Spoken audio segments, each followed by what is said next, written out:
दोस्तों, हमारे चैनल से जुड़ने के लिए हमारे चैनल को सब्सक्राइब करें। और अगर आप चाहते हैं हमारी वीडियो अपलोड होते ही आपके पास मैसेज आ जाए तो बेल आइकन को भी ऑल पे सेट करें। कुंडली सीखने की दुनिया के अति आसान तरीके में आप सभी का स्वागत है। अपनी कुंडली स्वयं कैसे देखें। राधे राधे मित्रों, मैं आचार्य योगेश शर्मा आपका स्वागत करता हूं कुंडली में। आज मैं आपको कुंडली देखने का दुनिया का अति आसान तरीका बताता हूं। अपनी कुंडली हम स्वयं कैसे देखें। मैंने पार्ट 1 में वीडियो बनाई थी, तो उसमें काफ़ी सारे कमेंट आए। उसमें आ रहा है कि जी डिग्री या अंश क्या चीज़ है, वो हम कैसे देखें। उसमें आप देखते हैं तो देखिए, यहाँ मैंने लिखा है डिग्री या अंश, वो एक ही चीज़ है। आप किसी भी सॉफ्टवेयर से कुंडली बनवा लें, अब तो बहुत ईजी हो गया है। तो इसमें इस तरह से सॉफ्टवेयर से कुंडली बनवाते हैं तो हम इस तरह से कुंडली आती है। तो ये प्रथम पेज होगा। इसमें डेट ऑफ बर्थ 14/7/2008, दिन सोमवार, 16:58, इंडिया, बुलंदशहर, यूपी की कुंडली है। इसमें देखिए ये होता है। तो देखिए ये अंश हैं, लगन के अंश। ये ग्रह इस साइड में, इधर राशि, इधर अंश। तो ये लगन के अंश हैं। लगन वृश्चिक लगन है, इसके 26 अंश गए हैं। 26 की 2 कला और 49 विकला। ऐसे सूर्य मिथुन राशि पे इस समय 28 अंश और 25 कला और 11 विकला। तो ये कला विकला बहुत डीपली हो जाएगा, आप अंश समझें खाली। तो ये चंद्रमा वृश्चिक राशि पे 15 अंश हैं। ऐसे मंगल सिंह राशि पे और 13 अंश हैं। तो इस तरह से हम अंश देखते हैं। तो इसमें आता है 0 से लेके 6 अंश तक बाल्यावस्था है किसी भी ग्रह की। तो इसमें 25% रिजल्ट मिलते हैं। ऐसे ही युवावस्था, ये 6 अंश से लेके 12 अंश या डिग्री तक होती है। इसमें रिजल्ट 50% मिलते हैं। ये युवा के बाद में पूर्ण युवावस्था, ये 12 अंश से लेके 18 अंश तक, इसमें 100% रिजल्ट मिलते हैं। और इसके बाद में प्रौढ़ अवस्था 18 से लेके 24 अंश तक, इसमें 50% रिजल्ट मिलते हैं इनको। और इसके बाद में वृद्ध अवस्था जो 24 से लेके 30 अंश तक होती है, इसमें रिजल्ट मिलते हैं 25%। कहीं कहीं ऐसा भी होता है 1 या 0 अंश होता है, तो हमें कोई या 2 अंश तक भी रिजल्ट नहीं मिलता, वो अति बाल्यावस्था में आ गया। और या फिर 29 या 30 अंश पर, तो ये अति वृद्ध अवस्था हो जाती है, तो उसमें रिजल्ट 0 मिलते हैं। तो इसके बाद में नंबर आता है राशि और स्वामी। इस तरह से मेष, वृष, मिथुन, कर्क, सिंह, कन्या, तुला, वृश्चिक, धनु, मकर, कुंभ, मीन। और इनके स्वामी भी इनके आगे लिखे हुए हैं। मेष का स्वामी मंगल, वृष का स्वामी शुक्र, मिथुन का स्वामी बुध, कर्क का स्वामी चंद्रमा, सिंह का स्वामी सूर्य, कन्या का स्वामी बुध, तुला का स्वामी शुक्र, वृश्चिक का स्वामी मंगल, धनु का स्वामी गुरु, मकर का स्वामी शनि और कुंभ का स्वामी फिर शनि और मीन का स्वामी गुरु। मित्रों, आपने मेरा पार्ट 1 और पार्ट 2 ध्यान से देख लिया तो आपको 90% ज्योतिषी होने से कोई नहीं हो सकता। तो आपको यहाँ देखना होगा कि मैंने लिस्ट तैयार की है आपके लिए देवग्रह और दानव ग्रह। देवग्रह में आपका मंगल, चंद्र, बृहस्पति और सूर्य, और इधर दानव ग्रह में शुक्र, शनि, राहु और केतु, और बुध को रखा है कंबाइंड बीच में। इसके पीछे एक कारण है कि बुध की इनसे मित्रता है, शुक्र ग्रह से, बुध की शनि से मित्रता है, बुध की राहु से मित्रता है और बुध की केतु से मित्रता है। और इधर बुध की बृहस्पति से मित्रता है और सूर्य से मित्रता है। और बुध के शत्रु हैं यहाँ मंगल और चंद्रमा। इन दोनों की आपस में शत्रुता है। इस वाली उसकी जो मैंने खींचा है, ये आपस में अति मित्र हैं और ये आपस में अति मित्र हैं। ये वाली लाइन और इनकी आपस में इनसे शत्रुता है और इनकी आपस में इनकी सबसे शत्रुता है। आपने ध्यान से समझ लिया तो ये बहुत अच्छा रहेगा आपकी ज्योतिष के लिए। इधर चार्ट आप मैंने बता चुका हूँ, ये डिग्री बता। तो अब हम देखते हैं मेष लगन की कुंडली। तो मेष, वृष, मिथुन, कर्क, सिंह, कन्या, तुला, वृश्चिक, धनु, मकर, कुंभ, मीन। तो ये जो मेष लगन है, इसमें आपको कहीं भी दिखाई दे जाए, एक दिखाई दे जाए तो समझो ये मेष लगन की कुंडली हो गई। और इधर 2, इधर वृष, मिथुन, माने एक यहाँ दिख गया तो मेष लगन की कुंडली हो गई, यहाँ 2 हो गया तो वृष, और यहाँ भी हो सकता है अगर यहाँ 2 हुआ तो ये वृष लगन बन गई। ऐसे ही यहाँ 3 हुआ तो मिथुन लगन की कुंडली बन गई इसी वाले घर में, प्रथम घर में। तो इसमें इसका जो होल सोल अधिकार मिल गया वो मंगल ग्रह को मिल गया, इसका होल सोल अधिकार। तो इस कारण जातक ये मंगली बन जाता है। तो इससे इस जातक का चरित्र, आचरण, जो स्वभाव है, ये तीनों चीज़ों को देखते हैं। तो ये मेष लगन की कुंडली है। इसमें हम समझते हैं कि मैंने आपको पहले बताया था कि यहाँ मेष 1 लिखा आ गया तो मेष लगन की कुंडली है, और ऐसे ही यहाँ अगर 2 लिखा है तो वृषभ लगन की कुंडली है, इसे वृष भी बोलते हैं, वृषभ लगन की कुंडली है। और इसमें 3 लिखा मिल गया तो समझ लो मिथुन लगन से कुंडली शुरुआत हो जाएगी। 3, 4, 5, 6, 7, 8, 9, 10, 11, 12, 1, 2, इस तरह स्थिति चलेगी। तो यहाँ बात चल रही थी कि मेष लगन आई हमारी, आज हम चर्चा कर रहे हैं मेष लगन पे। तो मेष का स्वामी खुद मंगल है, तो मंगल इस जातक के लिए अच्छा रहेगा, इसके आचरण के लिए, इसके चरित्र के लिए। तो मेष लगन होने से मंगल इस घर का तो है ही, सारी कुंडली का मालिक है। तो यहाँ स्थिति बनती है, हम देखते हैं ये आएगा योग कारक ग्रह और मारक ग्रह। तो यहाँ ये योग कारक ग्रह में आएगा मंगल। हाँ, एक चीज है इसमें, ये स्वभाव जरा सा उग्र कर सकता है बच्चे का, और एक सेफरेट टेंडेंसी वाला बनाएगा बच्चे को जरा बहुत। तो अब नंबर आता है द्वितीय घर। इसे देखते हैं हम धन, कुटुंब, वाणी। तो इसके लिए एक थ्योरी लागू होती है, वो मैं बाद में समझाऊंगा आपको। अब नंबर आता है नंबर 3, क्योंकि यहाँ मेष लगन है इसकी, तो मेष लगन का स्वामी मंगल है, इसने डिपार्टमेंट दे दिया बुध को तीसरे घर का। तो क्योंकि मंगल और बुध आपस में शत्रु हैं, तो इसलिए यहाँ डिपार्ट भी इन्हें अति मेहनत का दिया है।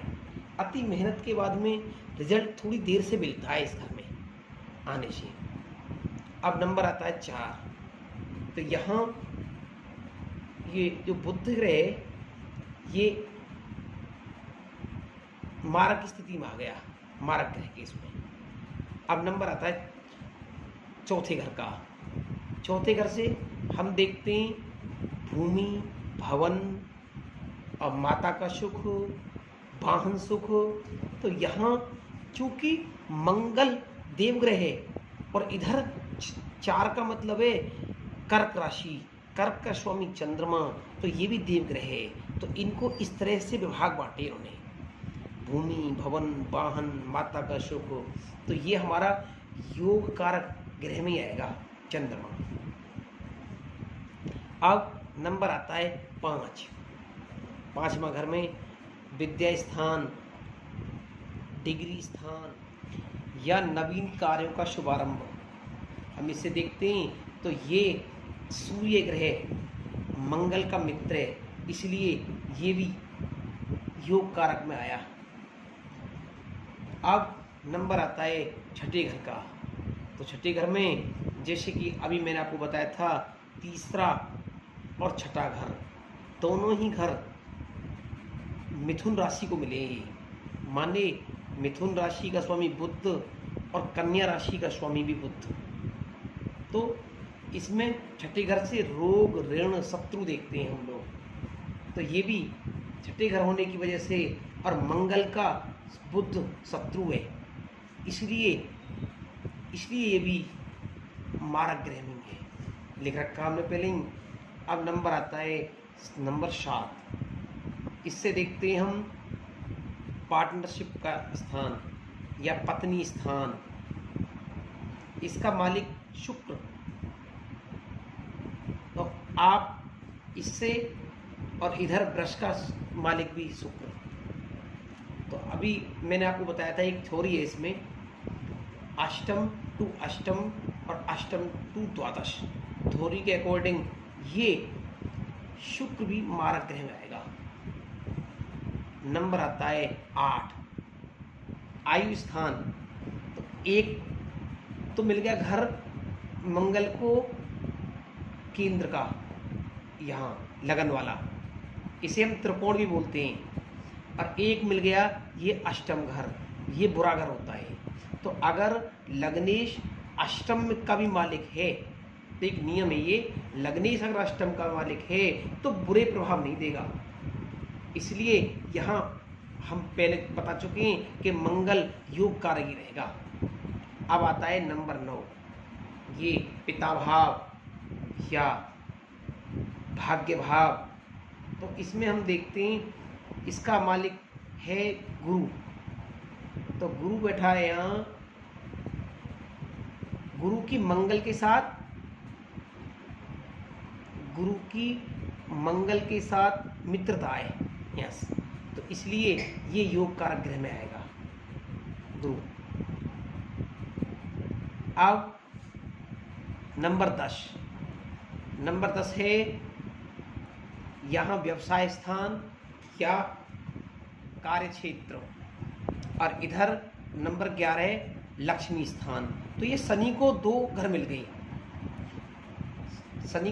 गए, तो इस कारण से एक देखो इधर केंद्र है और इधर ये शुभ स्थान है। तो केंद्र कुंडली में होता है जी पहला, चौथा, 10वां।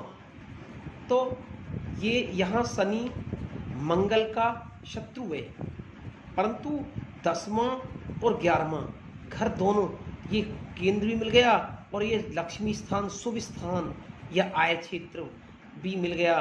तो इस कारण से भले ही इनके ये शत्रु है, मंगल का शनि शत्रु है, परंतु अच्छे प्लेसमेंट में बैठा है, इस कारण ये योग कारक ग्रह में ले सकते हैं हम इसे, परंतु फिर भी ये सम रहेगा। ये अब नंबर आता है 12 से देखते हैं हम व्यय स्थान, विदेश निवास।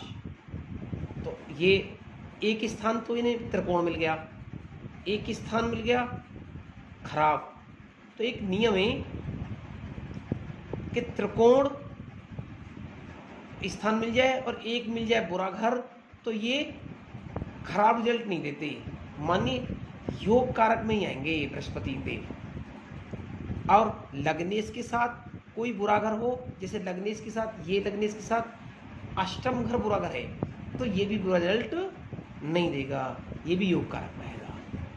तो एक नियम होता है, तो कुंडली में प्रथम घर, चतुर्थ घर, सप्तम घर, दशम घर, और ये तो केंद्र हो गया, तो इसे प्रथम और ये 5वां घर और ये 9 होता है।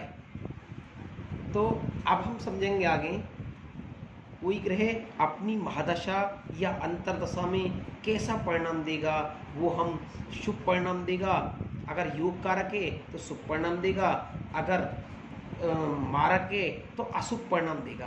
तो हमारी इस मेष लग्न की कुंडली में मंगल, चंद्रमा, सूर्य और बृहस्पति ये योग कारक हुए, शुक्र और बुध ये हुए मारक ग्रह। जब जब शुक्र और बुध की महादशा अंतरदशा आएगी तो इस कुंडली में हमें अशुभ परिणाम मिलेंगे, और शनि की महादशा अंतरदशा में हमें बहुत ज़्यादा खराब परिणाम नहीं मिलेंगे, लगभग ज़्यादा मेहनत करके शुभ ही परिणाम मिलेंगे।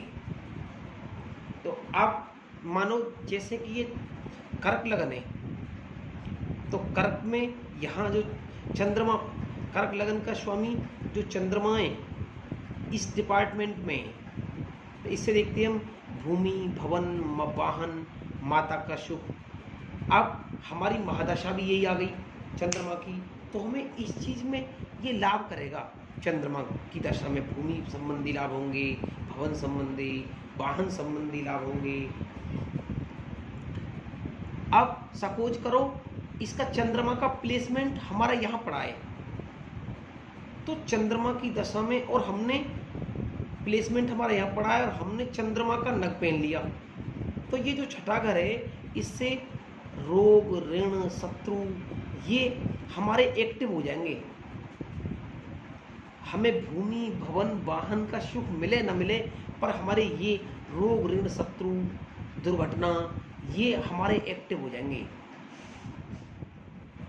मित्रों, अगर आपको ये शत्रु और मित्र का जो चार्ट है और मेरे योग कारक ग्रह, मारक ग्रह, डिग्री बताने का तरीका सही समझ में आया है, जैसे हमने मेष लगन की कुंडली देखी है, तो मेष लगन का ये सब समझ में आई है कुंडली अच्छे से, तो आप मुझे कमेंट बॉक्स में बताएंगे। मैं और अच्छे से और गहराई से वीडियो बनाऊंगा ताकि आप अपनी कुंडली स्वयं देखें और अन्य की कुंडली भी स्वयं देख सकें। राधे राधे।